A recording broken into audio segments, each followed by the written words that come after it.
r/ProRevenge. Officer gets a taste of his own medicine, and then some.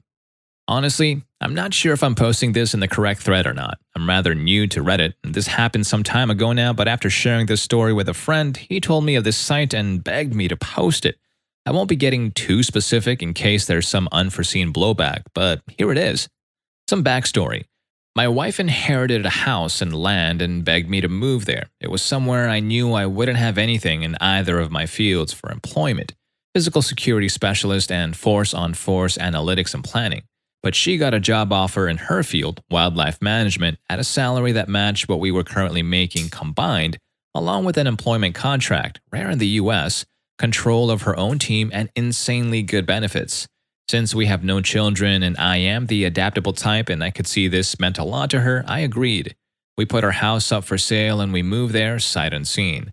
While I am used to and even fond of it now, this place was the land that time forgot, literally horse and buggy country, and it quickly became clear that for a while, she would have to be the sole income earner while I brought our new property into the modern era. The house literally had no plumbing, there was an outhouse and a manual well pump outside.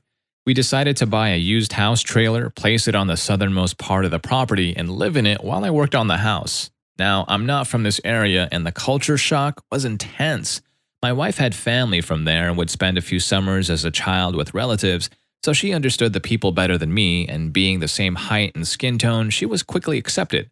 Meanwhile, standing 8 inches minimum above everyone else and being so white I show up from outer space, I had a bit of a harder time but managed to make some friends eventually.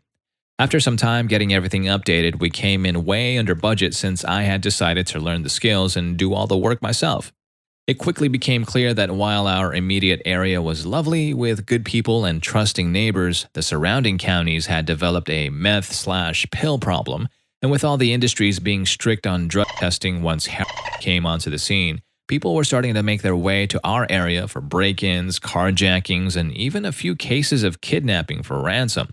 A couple of senior citizens just outside of town were broken into and beaten and then shot to death just for maybe $300 worth of jewelry, a couple of old guns, and their pain meds.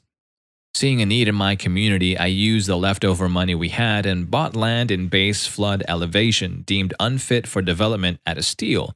Soil lead levels were too high for housing and farming and too remote for commercial. And after getting permits and certifications and almost a year of doing all the building and earthworks myself while working a part-time hospital security job a county over, I started a security/self-home defense and firearms training company. I created local jobs in the nearby counties by training armed guards beyond state standards and helped people develop a neighborhood watch program, offered neighborhood security patrols at cost, and made sure local shops got cameras and had plans and training in place in case of a robbery, and worked with individual households to develop their own home defense strategies, along with offering concealed carry training, advanced firearm training, OC spray, trauma and first aid training, and other things. Somehow, without meaning to, I managed to wedge myself into a unique position where I not only trained everyday people, but I got certified to be the guy that all police agencies in the region send their officers to for state recertification and further training. Turns out that before I came along, they had to send their officers almost 6 hours north to a state facility, which meant that they also had to pay for a hotel room for anyone that went up there, as well as 2 meals and mileage if they didn't drive a squad car. Not to mention that the tactics taught didn't always translate well to our area. I offered to do it for a bit less, and given my location, no hotels or anything else was needed. Hey, by the way, this video is sponsored by me and my friends at Rufus Rugs. We create custom, hand-tufted rugs that perfectly reflect your style. So whether you want to get one of our thumbnails as a rug for, research purposes, or maybe you just want to get some cool anime-style rugs for your room, check out Rufus Rugs by clicking the first link in the description. For the first time in my life, I feel like my work really matters, that I am making a positive difference for real people, and I look forward to going into my job. In my line of work, I've ended up knowing a lot of the police in my area pretty well. I can say that I even consider a few of them to be friends. The departments I work with get quite a few officers who are new or transfers from other areas, as this region of my state has a pretty median average pay grade, and a lot of the officers use it as a stepping stone to get to the bigger paying areas or to get their first bit of experience and head to another state. Now, the ones who have made a life here and decided to stay learned a long time ago that the locals here don't take the crap that isn't fair lightly. The people here demand justice come hell or high water, and in the past, corrupt officers have been hanged or beaten to death when the courts failed the citizens and didn't punish officers for doing something heinous. One shot an unarmed 12-year-old and another let a drunk and drugged man die moaning in a cell after a K-9 unit literally ripped open his abdomen and was heard laughing and joking about it. Both essentially got a long paid vacation and then went right back to work until someone caught up with them. Even one former judge who got a slap on the wrist after being convicted of molesting 3 children went missing and was later found bound to a tree and was apparently set on fire while still alive, so the officers tend to do a really good job of weeding out the bad apples and reminding newcomers that they are there to help people and protect people, not harm or bully them, which in my experience is not the case with all or even most offices in places I have lived before. Now, onto the story. I was doing an armed guard gig during a night shift filling in for one of my employees who had a family emergency mid-shift when a police car spotted me on a perimeter check and pulled into the lot to see who I was. I wasn't wearing a uniform, and the place I was guarding receives a lot of raw metals that they then melt into various alloys to be shipped off for use. It's a crackhead's dream looting spot with the way scrap prices can be for some of the materials there. After figuring out it was me, they decided to sit and talk for a bit. While talking with these officers, I listened to them share about a new hire who transferred from a larger city, and they just know is going to cause trouble with the locals. They mention how he has that "I know better than you" attitude and thinks that the piece of metal on his chest means that he is the law. Apparently, he'd already raised a bit of a stink because he writes citations for things that no other officer in the department has. Driving with one hand, a burnt-out fog light, plastic being taped over a broken back window in a car, headlights not on in the middle of the day and it's raining. He even tried to give a guy a DUI even though he was sitting in the car on blocks in his driveway and it had no rear axle. Apparently, he speaks aggressively to anyone who dares interact with him if they aren't a police officer, and overall just acts like a power-tripping douche nozzle.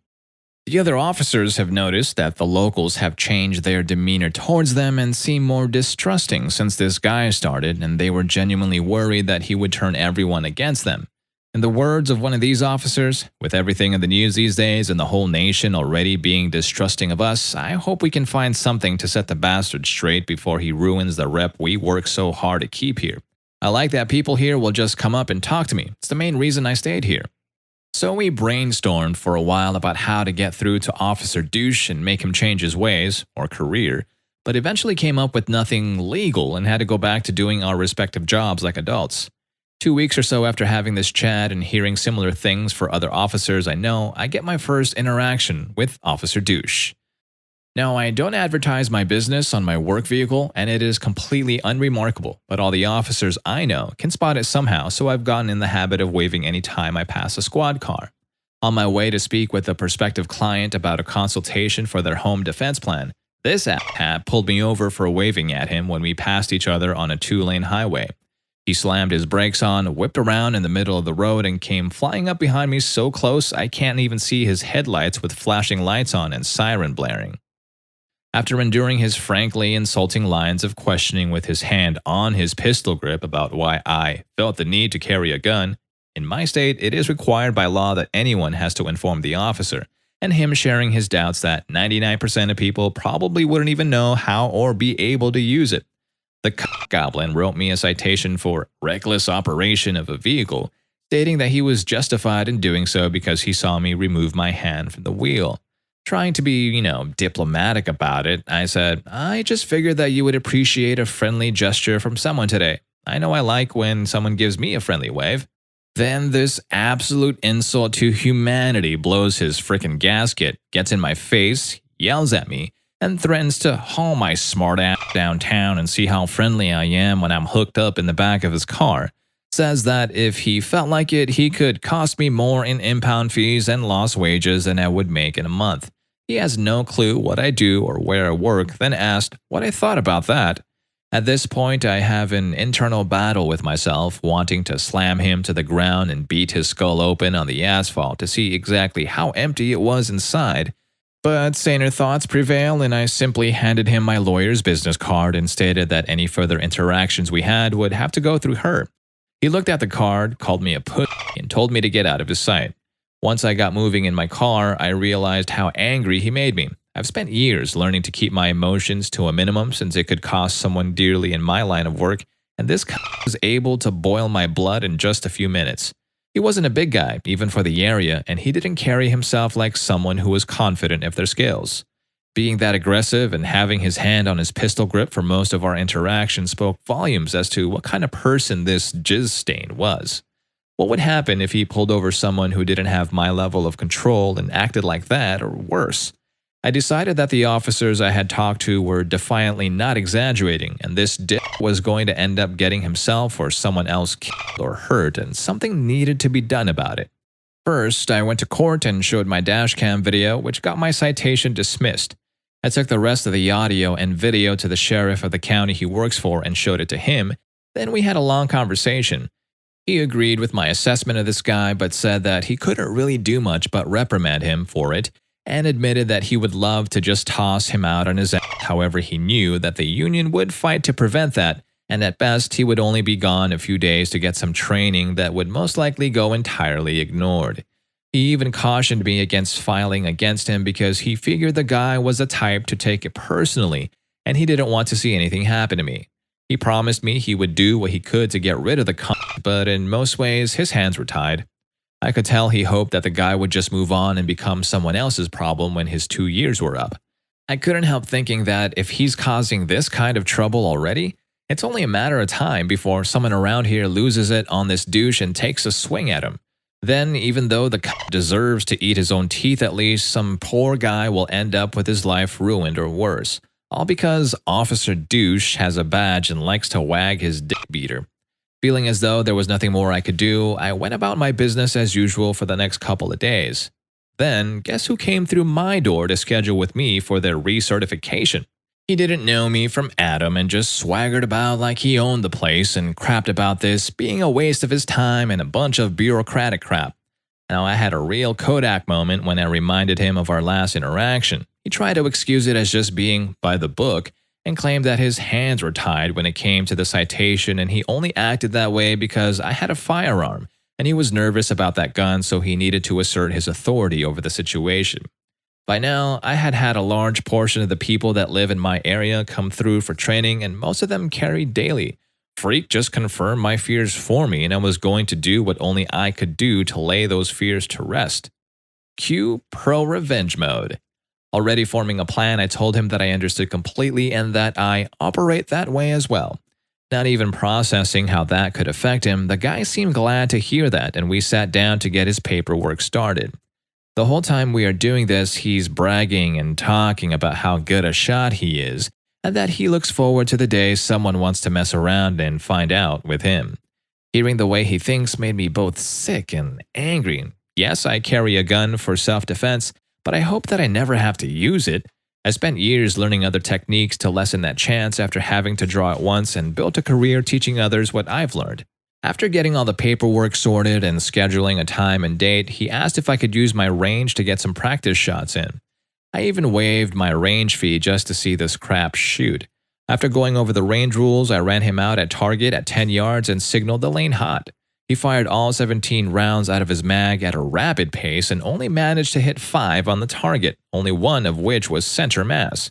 He repeated this 4 more times at varying distances, and his best score ended up being at 5 yards out with only 10 shots on target, of which 4 were center mass.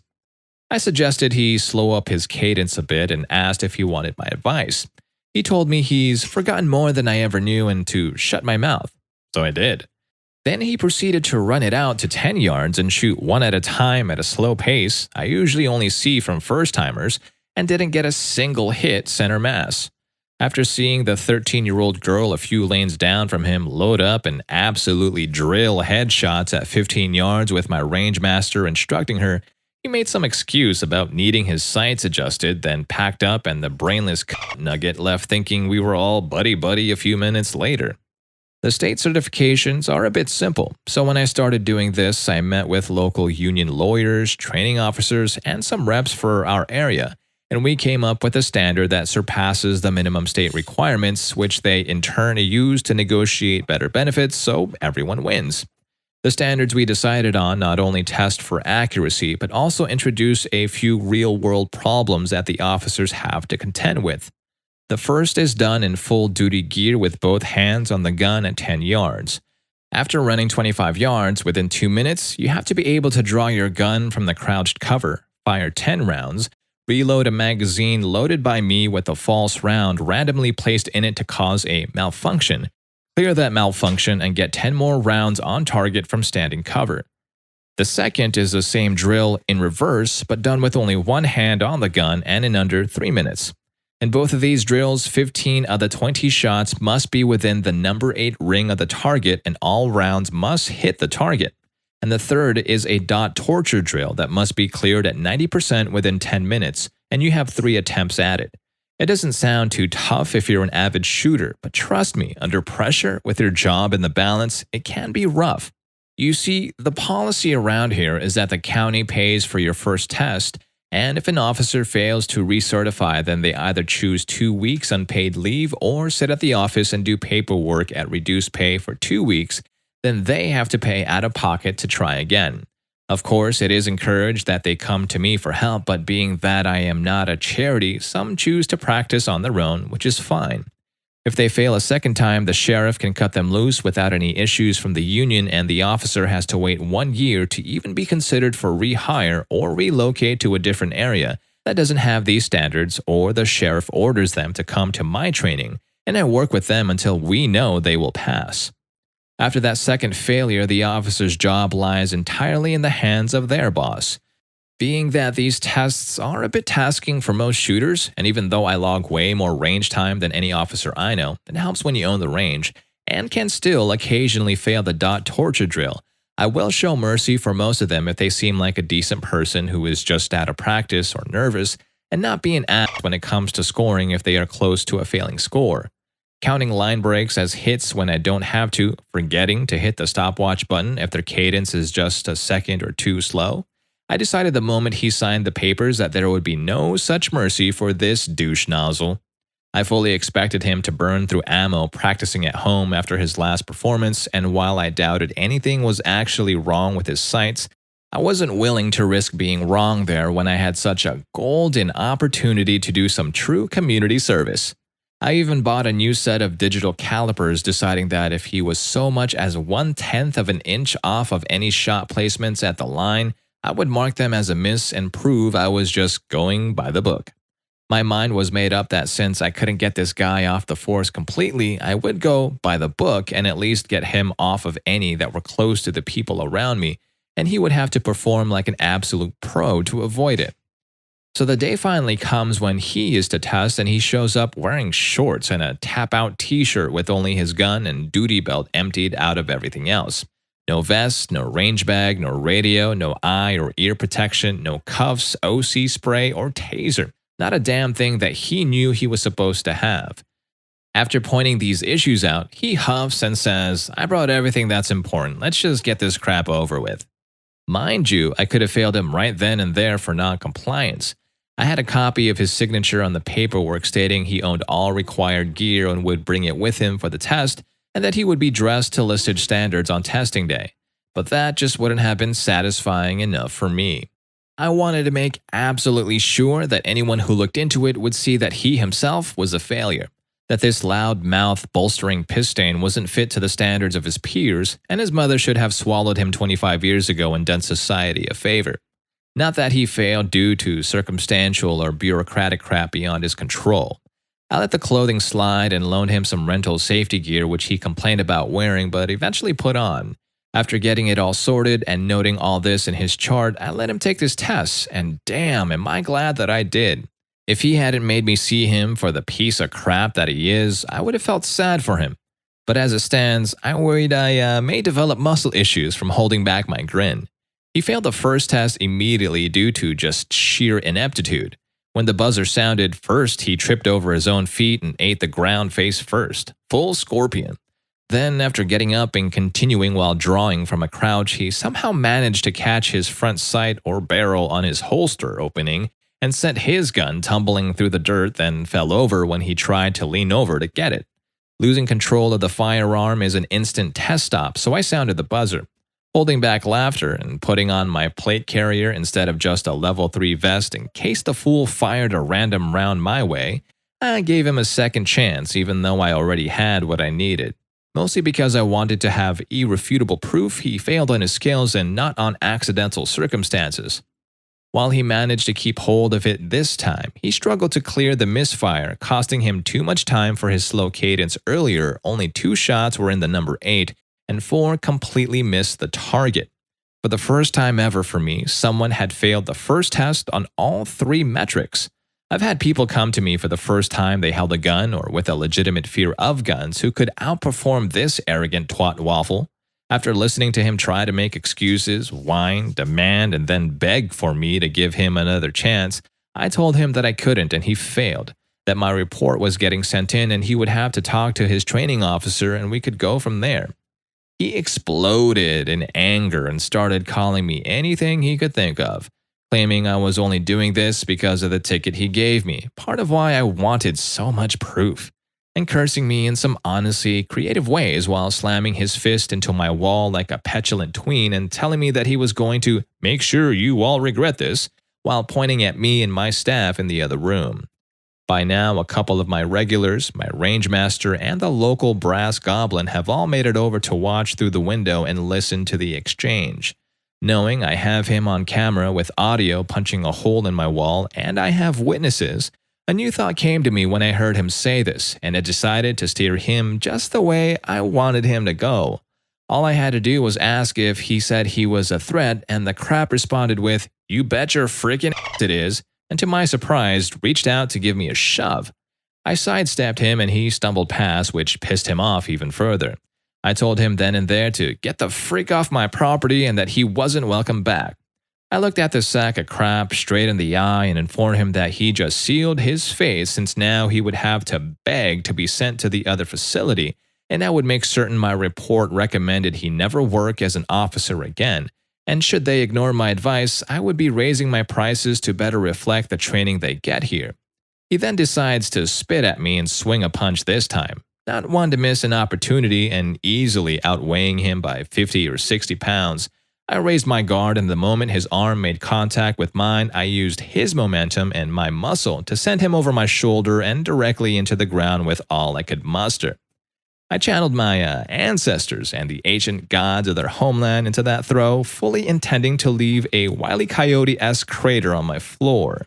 Rolling him to his back and sitting atop him in full mount position, I watched a wannabe bad try to remember how to breathe after meeting the ground that hard, and immediately cry like a baby beg for his life when he looked past me to see my range master, a 310-pound, 6'6" tatted-up retired Marine turned bodybuilder, with our less lethal training shotgun. The gun is bright green, kinda unmistakable as less lethal, in one hand, leveled to offer bitch maid's head, and his phone in the other, already talking to the boss.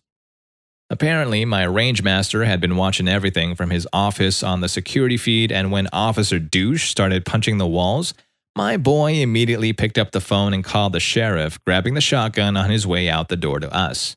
When all was said and done, I got to watch him get hauled off my property by his boss in cuffs and read his rights since, yes, I will be pressing charges. He assaulted me, threatened me and my employees, and damaged my property, and I had all the evidence I needed to prove it. Later, when I asked my range master why he had brought the gun into play, since the guy wasn't really a threat, he reluctantly told me he had brought it for me. Apparently, in all the time we had known each other, he had never seen me actually come unglued like that. He said, "Boss, you are the kindest and quietest man I know. And in my experience, when a man like you gets that angry, even the devil himself would piss his pants to get away." He admitted that his plan was to nail me with a beanbag or two if he needed and try to turn my attention to him. Not going to lie, I wasn't happy to know I made my friend feel that way, but it did feel good in an odd way to have a certified badass feel like he needed that tool to stand against me. I gave the man a raise for his honesty and willingness to protect others, no matter the cost to himself. After all, that's a rare quality nowadays, and it should be rewarded. And to this day, I refuse to spar with him because I never want him to 100% know he could take me without it. Despite all the evidence and testimony against him, Officer Douche ended up getting a pretty good plea deal, but he will never be able to be a police officer or legally own a firearm again, so I consider it a win. His wife filed for divorce for domestic violence while he was awaiting his court date, and thankfully they had no children together, so it was granted without issue, and he has no rights to see her son. He moved away immediately after his hearing, and last I heard, he makes minimum wage working at a gas station somewhere up north.